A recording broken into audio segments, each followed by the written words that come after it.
Some used Cadillacs are cheap because somebody else already absorbed the depreciation. Others are cheap because the next owner is about to absorb the repair bills. And those are two very different bargains. I've spent 20 years around these cars, and today I'm showing you 7 used Cadillacs where the purchase price can be the cheapest part of ownership. Some of these are genuinely expensive to maintain across the board. Others just have 1 or 2 repairs that can erase years of depreciation savings in a single shop visit. None of them are on this list because I think Cadillac builds bad cars. They're here because on each one, there's a specific place where the bargain can quietly turn into a bill.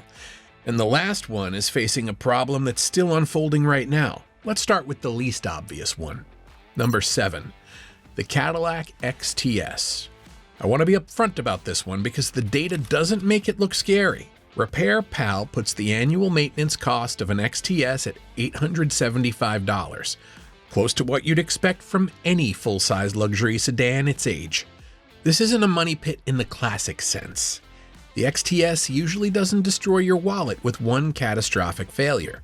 It does it with luxury car systems that are all expensive the moment they start aging out around the same time. The air conditioning compressor runs $1,400 to $1,800 to replace, and on cars equipped with magnetic ride control, those adaptive shocks aren't cheap parts either. None of this shows up as one scary repair. It shows up as one luxury system after another reaching the end of its life on a car that's now worth less than what any single repair costs. Ask specifically about the suspension, the climate system, and the Q electronics before you buy. Would I buy an XTS? Yes, if the seller can actually show me that history. The XTS is expensive because you're maintaining a full-size luxury sedan after the luxury car parts start aging out on a car that doesn't have much value left to absorb the bill. Number 6. And this one might surprise you if you watched our video on which XT5 engine to buy. The Cadillac XT5. I'm not calling the XT5 a bad vehicle, and the data backs that up. Car Edge puts the 10-year cost of ownership at under $10,000, with under a 30% chance of a major repair.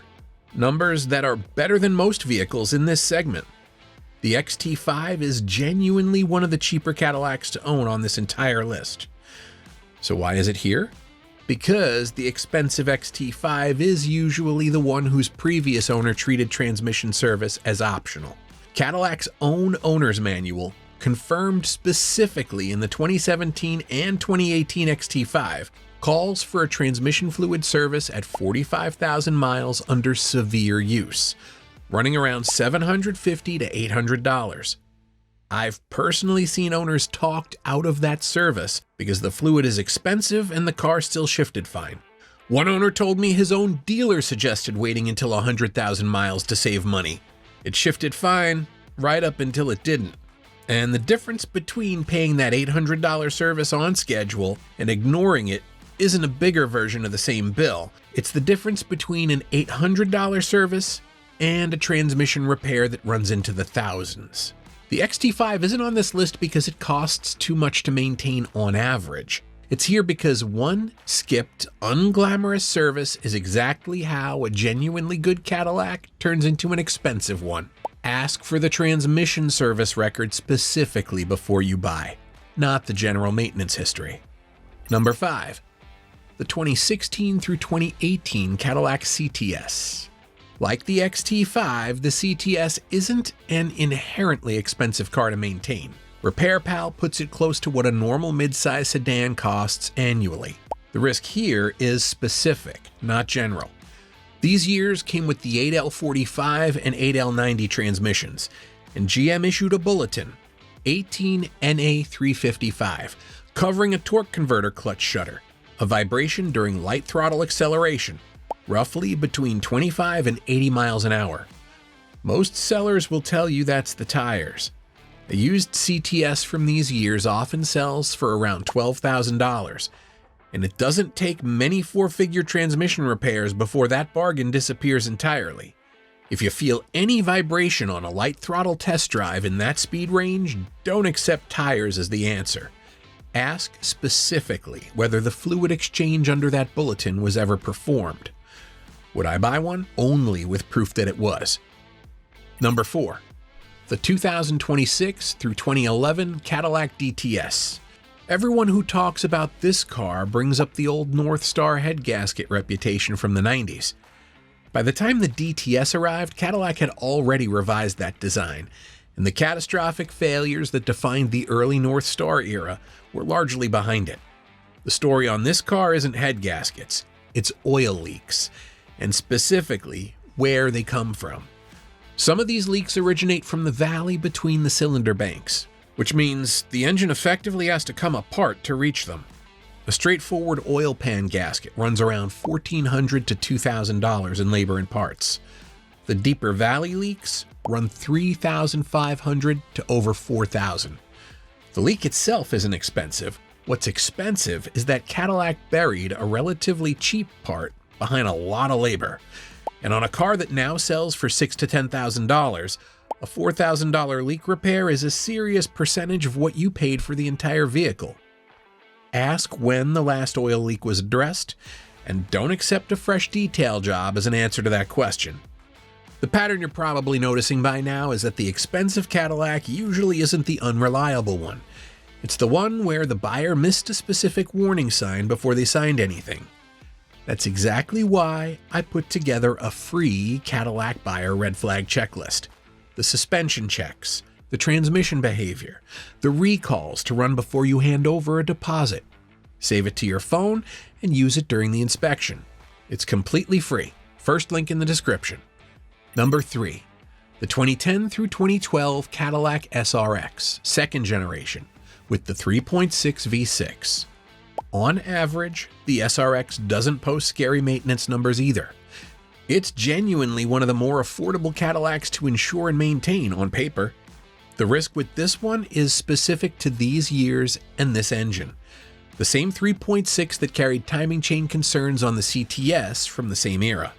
Same failure codes, same underlying design, just wearing a different body and attracting a buyer who never connects the two. A timing chain tensioner job on these years runs around $1,800 to $2,400. More if additional chain components need replacement once the cover is off. Stack that next to an aging all-wheel drive system and suspension components on a crossover that's now genuinely cheap to buy, and the math gets uncomfortable fast. The SRX becomes dangerous financially when the repair estimate starts competing with the value of the whole vehicle. Ask specifically whether the timing chain has ever been inspected or replaced, and treat a seller who doesn't know as an answer in itself. Number 2. The Cadillac XT4. This is where the data actually becomes the story instead of a footnote. Cadillac's smallest SUV carries a projected 10-year maintenance and repair cost of nearly $13,000, with almost a 38% chance of needing a major repair in that time. That's not catastrophically worse than its competitors, but it's a lot of money for the smallest, supposedly most affordable Cadillac you can buy. The early production years carry their own additional attention. A turbocharged 4-cylinder, a transmission that received multiple software calibration updates after launch, and electronics that were new to this platform. Small Cadillac doesn't mean small bills. If you're looking at an early XT4, verify every software update and recall has been completed, and have an independent shop check it before money changes hands. This is where the data and the real-world risk both point the same direction. CarEdge puts the 10-year ownership cost at around $14,400, with close to a 38% chance of a major repair, the highest combination on this entire list. But the bigger story right now is specific to 2021 through 2024 Escalades and Escalade ESVs with the 6.2-liter L87 V8. In 2025, General Motors issued a federal safety recall. 79,747 Escalades and 46,280 Escalade ESVs for connecting rod and crankshaft manufacturing defects that can cause the engine to fail and the vehicle to lose propulsion while driving. And this isn't a rumor or a forum theory. It's an official NHTSA recall, and GM's own filing describes the remedy as inspecting the engine and replacing it if the inspection calls for it. Here's what makes this one worth extra attention right now. In January of 2026, NHTSA opened a new investigation into whether that recall remedy is actually working, after receiving reports of engine failure on trucks that had already been through the fix.